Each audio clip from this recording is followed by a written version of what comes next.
Good morning friends. आज मैं आपको लेके आई हूँ कुल्लू विज़िट के लिए।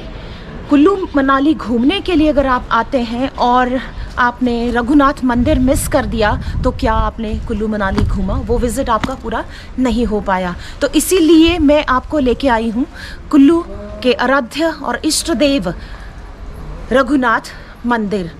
तो इसकी भी एक कहानी है, क्यों ये मंदिर यहाँ पे बना, क्यों आराध्य बना यहाँ के राजाओं का। तो ये कहानी मैं आपको बाद में सुनाती हूँ। पहले आपको मंदिर दर्शन करने के लिए ले जाती हूँ। आप मेरे पीछे देख सकते हैं मंदिर का गेट, रघुनाथ मंदिर, ये सामने आप देख सकते हैं। और इसी के साथ ही यहाँ पर जो काफ़ी बड़ी बिल्डिंग नज़र आ रही है, ये श्री व्यास संस्कृत महाविद्यालय है रघुनाथपुर कुल्लू का। तो आप इसको भी देख सकते हैं। और अभी आपको ले चलती हूँ मैं मंदिर के अंदर दर्शन करवाने के लिए रघुनाथ जी के, जो कि कुल्लू घाटी के इष्ट हैं, आराध्य हैं। आइए चलते हैं।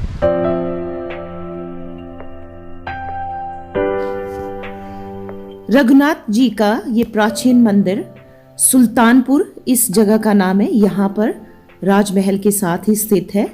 यह मंदिर शिल्प की दृष्टि से इतना ज़्यादा इम्पोर्टेंट नहीं है जितना कि इस घाटी में स्थित दूसरे मंदिर हैं, लेकिन इस मंदिर का कुल्लू के इतिहास एवं धर्म के क्षेत्र में बहुत ज़्यादा महत्व रखता है।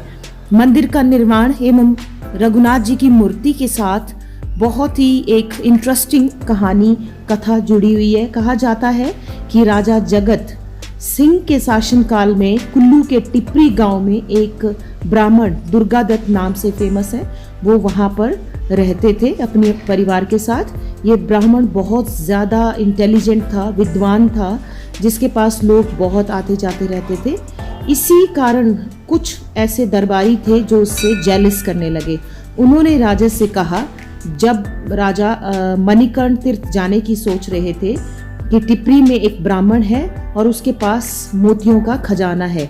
राजा ने अपने जो दरबारी थे उन पे विश्वास कर लिया और अपने सिपाहियों को मोती लाने के लिए, यानी वो खजाना लाने के लिए भेज दिया। सिपाहियों ने राजा के आदेश की पालना करते हुए टिप्री के उस ब्राह्मण को कहा कि वो मोती वो वापस कर दे।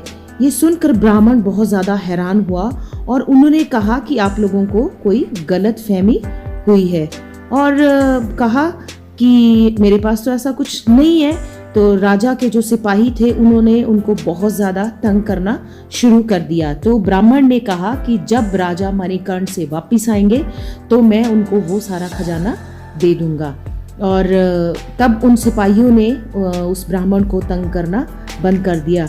और ऐसा कहा जाता है कि जब राजा मणिकर्ण से टिप्री गांव होते हुए कुल्लू वापस आए तो उस ब्राह्मण ने जो है वहाँ उस झोपड़ी के पास जब राजा रुके तो उस ब्राह्मण ने राजा को आते देख करके अपनी झोपड़ी में आग लगा दी और अपने पूरे परिवार के साथ वहाँ जल गया। लेकिन जलते हुए उसने राजा की तरफ मांस का टुकड़ा फेंका और श्राप दिया कि जब भी वो चावल खाएंगे तो उसमें से उनको कीड़े नजर आएंगे और जब पानी पिएंगे तो पानी की जगह उनको खून नजर आएगा। इस तरह का उन्होंने उनको श्राप दिया। और जब वो ब्राह्मण खत्म हो गया, मर गया, तो उसके बाद राजा जो है ना खा पा रहा था ना पी पा रहा था, तो वो बहुत ज़्यादा परेशान हुआ। तो उसके इस जो पीड़ा थी उसका कोई निवारण नहीं था। तब वो एक झीड़ी में एक ब्राह्मण महात्मा रहते थे, उनके पास गए, क्योंकि वो बहुत ही माने हुए महात्मा थे। तो ब्राह्मण ने उनको कहा कि तुम्हारे ऊपर जो है ब्राह्मण हत्या का जो है श्राप लगा हुआ है, जिसके कारण ये सब चीज़ें हो रही है। तब उन्होंने उपाय बताया कि वो रघुनाथ जी की मूर्ति अयोध्या से वो अगर कुल्लू ला करके इसकी स्थापना करेंगे तो इस पाप से उनकी मुक्ति हो जाएगी। तब उन्होंने जो है सोचा अयोध्या से ये मूर्ति लाना। कहा जाता है कि ये जो रघुनाथ जी की मूर्ति है स्वयं श्री रामचंद्र जी ने अपने हाथों से बनाई थी उस वक्त वहाँ पे। तो वहाँ से ये मूर्ति लाने का काम महात्मा जी ने, जो वहाँ रहते थे झीड़ी में, उन्होंने अपने शिष्य को जो है इस कार्य के लिए नियुक्त किया और उन्होंने एक किसी समय में मौका पा करके वो मूर्ति वहाँ से लेके आए और यहाँ कुल्लू में इस मूर्ति को स्थापित किया गया। और कहा जाता है कि राजा जो थे, जब ये मूर्ति वहाँ पे स्थापित की उसके बाद से वो इस श्राप से मुक्त हो गए और उसके बाद से उनको ना तो चावल में वो कीड़े नज़र आने लगे, ना तो वो पानी उनको खून की तरह नज़र आने लगा। उस श्राप से उनकी मुक्ति हो गई।